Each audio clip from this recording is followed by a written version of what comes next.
Mobilize. Gestalteando a psicologia do esporte. Olá, bem-vindos, nós aqui de volta. Olá, chegando no finalzinho dessa temporada, 8º episódio. Eu, Adriana Amaral. Eu, Marta Magalhães. Hoje nós vamos falar um pouquinho do atleta trabalhador.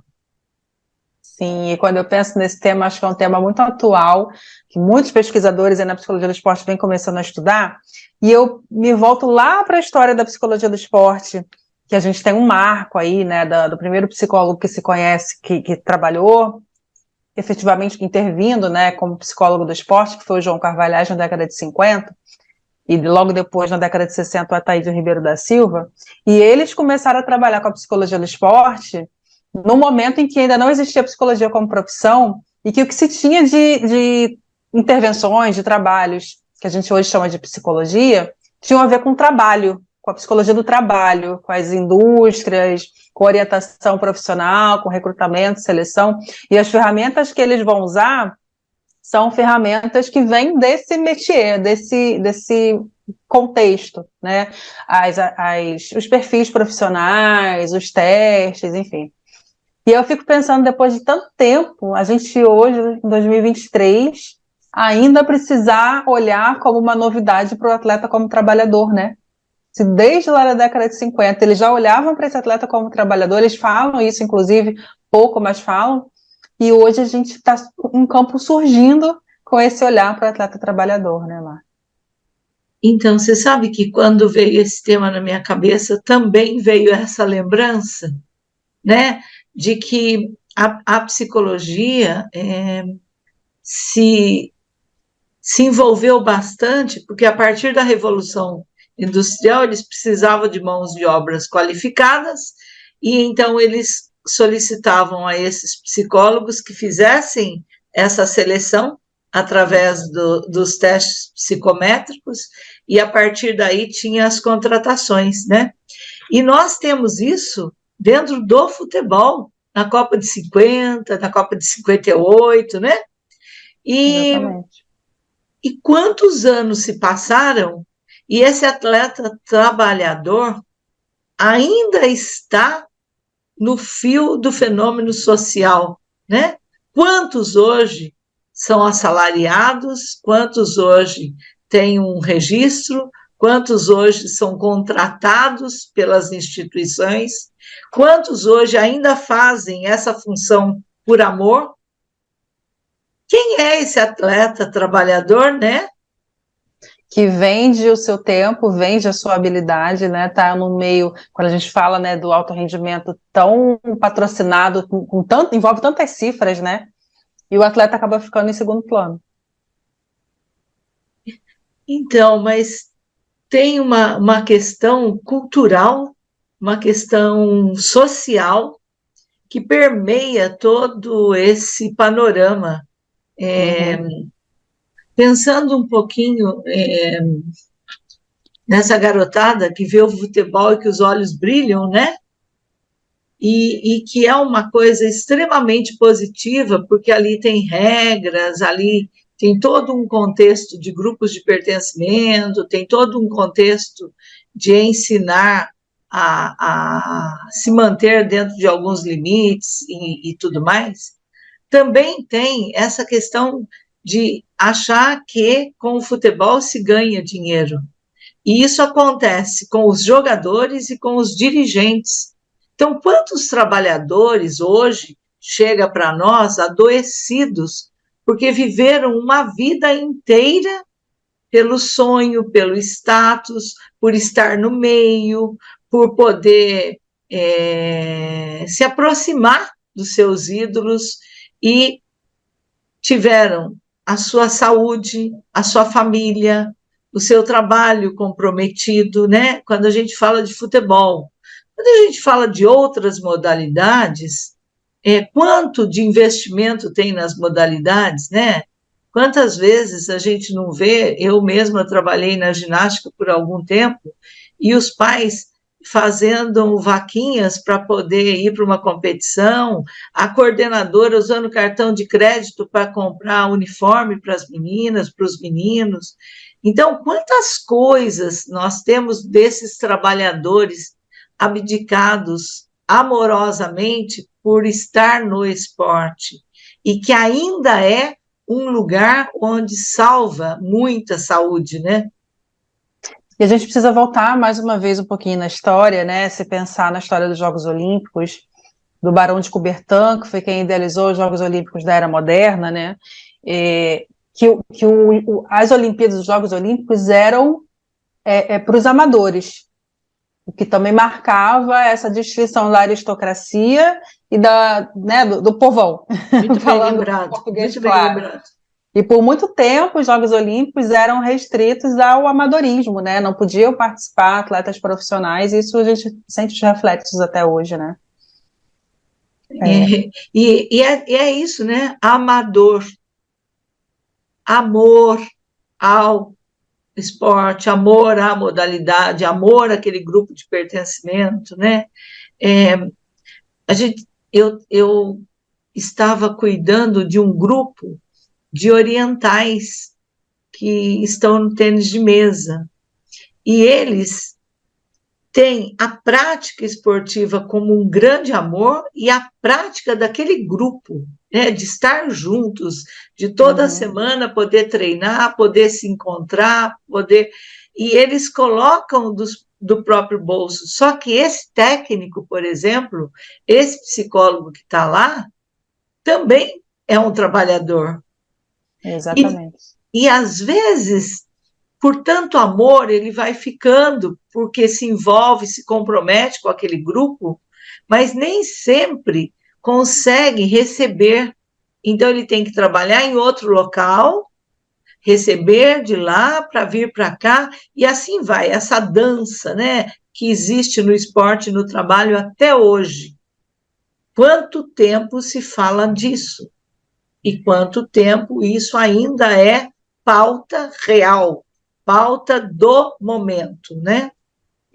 E aí, lá para a década de 80, né, que a gente começa um processo de profissionalização desses atletas, mas ainda de uma maneira muito precária, né? Se a gente olhar hoje, ainda tem condições de trabalho muito precárias, que não têm as mesmas condições que os trabalhadores, entre aspas, aí, normais, né, com adicionais, noturno, periculosidade, a própria aposentadoria, licença maternidade, férias, né? Como é que fica tudo isso para o atleta? A própria Lei Pelé, que já vem mais aí quase nos anos 2000, né, que vem tentar também regularizar, mas já acaba sendo mais focada para o futebol, né, mais voltada para o futebol, mas tira de um lado e dá do outro, né, também não consegue contemplar de uma maneira mais ampla, acaba colocando, por exemplo, os atletas mais vulneráveis à ação dos empresários. Tudo isso que eu estou falando tem um texto muito legal, que eu gosto muito, da Juliana Camilo, que é uma psicóloga que estuda muito essa parte do trabalho. Se alguém quiser depois pode pedir, que a gente manda. Eu ia falar também do livro dela e de uma discussão dela com a Kátia, bem interessante, que tem no YouTube, né? E elas trazem isso de uma forma bem esclarecedora.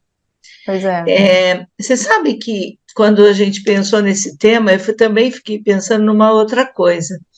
Quando tem algumas regulamentações em termos de legislação nas confederações e nas federações, é um avanço? Sim, é um avanço.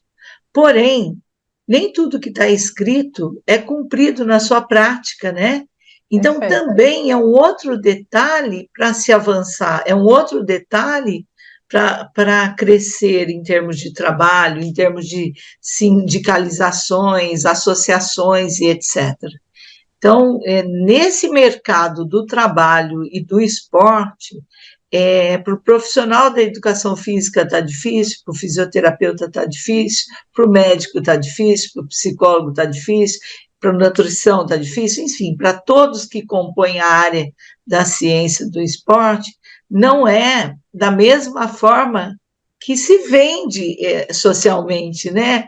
O nosso atleta tem que, muitas vezes, trabalhar em 2, 3 lugares para poder exercer uma prática que ele quer, e aí o tempo para o treinamento fica menor, e isso acaba ocorrendo implicando, né, em lesões, implicando em danos para a saúde, para o sono. Haja vista o número de acidentes que nós temos, né, com esses profissionais. Eu acho que começa pela própria conscientização do atleta de que ele é um trabalhador, de que aquilo é o trabalho dele, que muitas vezes não tem essa consciência, né? E de que ele tem direitos, embora seja uma consciência até, eu acho, vou dizer perigosa, né? Mas é delicada, porque quanto mais consciência ele tem, mais crítico ele fica aí nesse lugar, né? E aí tem os embates com todo esse sistema, com os dirigentes, enfim, com o empregador, com o empresário, que fica bem mais complicado, né? Mas a gente, psicólogo, acho que ter essa percepção e ajudar o atleta a se conhecer, a se perceber como um trabalhador também é algo extremamente importante que a gente nem sempre lembra de fazer. Mas você tocou num ponto que é exatamente esse. Como vem do amadorismo, vem do amor ao esporte, então, por amor, eu faço, por amor, eu dedico, por amor, enfim. E quando ele tem uma consciência maior, e ele é mais crítico, e ele reivindica as coisas que ele deseja, algumas vezes ele é tolhido, algumas vezes ele é advertido, algumas vezes ele não é escalado, algumas vezes ele fica no banco, algumas vezes ele é trocado, porque é como se não fosse um lugar de permissão para fazer. É como se o que ele está fazendo ali, ele tem que fazer, tem que dar e acabou. E hoje as coisas não estão mais caminhando da mesma forma, né? Então, existe um valor extremamente significativo para alguns e um valor irrisório para outros e um sem valor para outros, então. Então, quer dizer, nós temos aí pelo menos 3 categorias bem distintas, sem falar das demais, né? Você está falando isso, me ocorreu aqui uma outra questão que a gente falou aí, como a psicologia lá atrás trabalhava com o trabalho e a questão da orientação profissional, e hoje é uma coisa que você trabalhou muito com isso, né, com orientação profissional de adolescentes, que vão escolher com o que vão trabalhar lá aos 16, 17 anos. Sim. E o atleta escolhe muito mais cedo, né? O atleta começa quando criança. Então, eu acho que essa alienação, nesse sentido da falta de conscientização, começa lá atrás, porque não há uma escolha necessariamente como é a escolha profissional. Você é advogado, você é nutricionista. Lá atrás começa, identifica o talento, começa a se trabalhar para isso, vai competindo. Eu tenho a sensação de que muitas vezes isso vai meio quase que no automático, né? O atleta vai sendo levado. E aí, quando chega lá no momento de decidir a profissão, já está na profissão, mas sem se dar conta de que é uma profissão, né? Eu acho que é um campo aí bem complexo nesse sentido. E quando nós temos o atleta adulto, eu tenho hoje vivido muito isso. Ele quer ser pai e ela quer ser mãe. E aí eles me trazem, mas poxa, como é que eu vou ser pai? Como é que eu vou ser mãe? Trabalhando num lugar X, treinando e fazendo o que eu amo, porque eles amam estar no esporte, eles amam treinar, mas eles precisam cuidar da sobrevivência, porque ali no esporte eles têm vida, mas eles não têm algo que sustenta, de repente, toda a sua estrutura. E aí eles têm medo de ir para a paternidade ou para a maternidade e não conseguir bancar o financeiro e também o tempo de dedicação, porque eles mal têm tempo para dormir, mal têm tempo para visitar a família, mal têm tempo para estar em algumas festividades sociais por conta dos treinamentos, por conta das exigências. Então, esse trabalhador atleta e esse atleta trabalhador, ele tem ainda um longo caminho a ser percorrido em termos de Brasil. Eu ontem ouvi no rádio, e eu não... No rádio, enquanto eu vou para o carro, eu vou ouvindo, mas ainda não vi como é que está isso, a respeito das apostas que foi aberto aqui no Brasil e que vai poder ter a sua comercialização legal. Eu já Acho tinha... que é um bom tema de podcast também, isso aí. Isso. Eu já tinha visto isso nos anos anteriores, até participei de uma federação que, na ocasião, trouxe uma loja de apostas como patrocinador e que foi muito criticada e tal, porque era lá fora permitido e aqui dentro não. Então, isso também vai gerar maior investimento, isso também vai gerar maior fluxo econômico e financeiro. Então, são detalhes que nós temos que começar a estudar com mais profundidade, né? Exatamente, os impactos emocionais sobre o atleta, que fica aí, como eu falei antes, né, em segundo plano, fica aí no meio disso tudo. E aí, falando de trabalho, a gente precisa falar também de transição de carreira, né? Sim, Que muito eu falei importante. da orientação profissional, quando esse atleta às vezes chega lá na adolescência, o jovem adulto, e começa a querer pensar já no seu futuro. Isso é uma coisa que eu sempre trabalhei com os meus atletas, independente de idade. O que você vai fazer além de ser atleta? Porque a carreira do atleta é curta, né? Mesmo que seja continuar trabalhando no esporte, o que você está fazendo? Não digo nem de faculdade, mas o que você está fazendo para esse depois? E naturalmente eu percebo, né, que isso começa a aparecer porque é o momento em que as pessoas começam a pensar, em geral, né, nessa entrada no mercado de trabalho, mas como é também sair desse mercado de trabalho, como é também ou começar uma prática diferenciada, ou mesmo parar, né, de ser atleta e ser uma outra coisa, desempenhar um outro papel. Também é um trabalho que precisamos fazer. A transição de carreira começa lá na iniciação esportiva, de ter essa consciência, né? Você sabe que eu estava conversando, eu tenho um amigo que hoje está nos Estados Unidos, só que ele faz um trabalho muito interessante com os Jogos Universitários aqui no Brasil. E ele está lá somente esse ano, ele tirou um ano para fazer alguns estudos, e aí o ano que vem ele está de volta. E ele estava me contando que ele fez uma pesquisa e o nível acadêmico está cada dia menor no meio dos atletas, está cada dia menor. E que, porque ele não tem tempo para estudar, para trabalhar e para treinar e para fazer a prática dele. E vamos pensar naquele que só vive do esporte, do treinamento e dos estudos. Então, ele tem competição e, às vezes, ele fica X tempo em outro país ou em outro estado e ele perde aula e a faculdade nem sempre entende e, quando entende, às vezes cobra coisas que não era para cobrar, ou cobra menos do que deveria, e aí ele tem o certificado, mas não tem uma qualificação adequada. Enfim, são vários aspectos. Por que a gente estava falando disso? A gente estava falando disso por causa da transição na carreira, e não de carreira só. Porque enquanto ele não se constitui, se estrutura, quando ele chega lá na idade X, que ele vai parar, o funil é pequeno, não dá para passar todos, então um vai ser dirigente, o outro vai ser jornalista, porque conseguiu se formar, o outro vai trabalhar numa categoria de base para ajudar, mas aí o clube pequeno não tem dinheiro, ou a natação que ele fez não dá para cumprir, etc, etc, etc.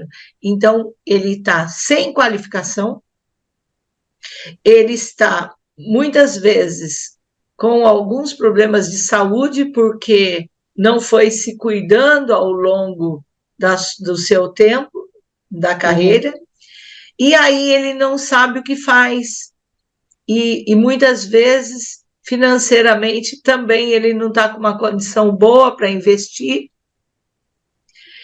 Então, ele tem, além dos déficits emocionais de não estar naquele grupo de pertencimento mais, porque ele tinha 1000 cliques, ele passa a ter 300, e depois ele passa a ter 100, e depois ele passa a ter 10, e depois ele nem é lembrado mais. E olha que eu estou dizendo dos grandes, imagina aqueles que são medianos, né? Ou aqueles que são menores ainda. Sim. Então, esse processo de transição na carreira e de carreira é um trabalho psicológico a longo prazo que ajuda no desenvolvimento e na programação psicológica para que essa pessoa, atleta, tenha lá na frente saúde mental para cuidar daquilo que ela precisa na transição de carreira. Perfeito. Como eu estava dizendo, né, começa lá atrás, lá na iniciação, com essa ideia de continuidade, de longo prazo, né? De pensar na sua vida, como que vai se organizar aí. Às vezes o atleta, que também é uma coisa que atravessa ele como trabalhador, as bolsas, né? Bolsa atleta, bolsa pódio, vive em função disso, e chega um momento que isso acaba, no momento de lesão, às vezes isso é mais brusco ainda, quando é uma lesão que impede que ele continue, né? E como que fica isso, que às vezes é um pai de família, uma mãe de família, né, no sentido de ser a pessoa que precisa sustentar a casa com aquela verba, com aquele dinheiro, e precisa ter muito trabalho por trás, né, para poder ajudar essa pessoa a se entender nesse lugar e o que eu faço agora, se reinventar até, desenvolver outras habilidades. E tem mais uma coisa também, que esse assunto é um assunto sem fim, né? A gente está abrindo várias janelinhas, depois dá para a gente conversar. Mas tem também essa questão da corporeidade, que é vendida no mercado como a melhor. Então, quando ele está lá, ele tem até alguns patrocinadores por conta daquele corpo sarado, esculpido e etc. E que vende, né? E que vende, e que depois, quando ele está na transição de carreira, ele já não está tão em forma, ele já não é tão jovem, ele já não é tão vendável. Então, ele também passa a ser o top número 5 da fila, e depois ele passa a ser o 10, depois o 20, e depois ele está fora. Né? Então, também tem tudo isso dentro do pacote, né? Vamos fazer sobre transição de carreira também? Gostei de falar sobre isso. Vamos sim. Que é isso, então, né? Pensar em trabalho antes, durante e depois. Antes nessa orientação profissional, durante como que é se constituir como atleta, trabalhador, né? Com essa consciência crítica que a gente falou de que lugar é esse. E depois, o que eu faço depois, né? Bom, então fica aqui, né, apenas algumas provocações, alguns pensamentos. As nossas conversas são conversas para a gente poder estudar mais a respeito, né, para poder cuidar melhor do público que chega até nós. E ficamos por aqui hoje, né, Adri? Sim, fiquei com vontade de fazer uma pergunta para você que está vendo ou ouvindo a gente. Você já tinha pensado nessa perspectiva? Pensado o atleta sob essa perspectiva de que ele também é um trabalhador, e muito bem lembrado pela Marta, o técnico também, né? Tem uma aula que eu dou no curso de pós que eu falo justamente sobre isso, e os alunos costumam falar, nossa, eu não pensava dessa forma, eu estou olhando o técnico de uma outra forma, né? Então responde aí pra gente se vocês já têm esse olhar, e o que esse olhar traz de diferente nessa compreensão desse atleta. E nos vemos na próxima. Sim. Então, beijos a todos, até mais. Até. E boas reflexões, né?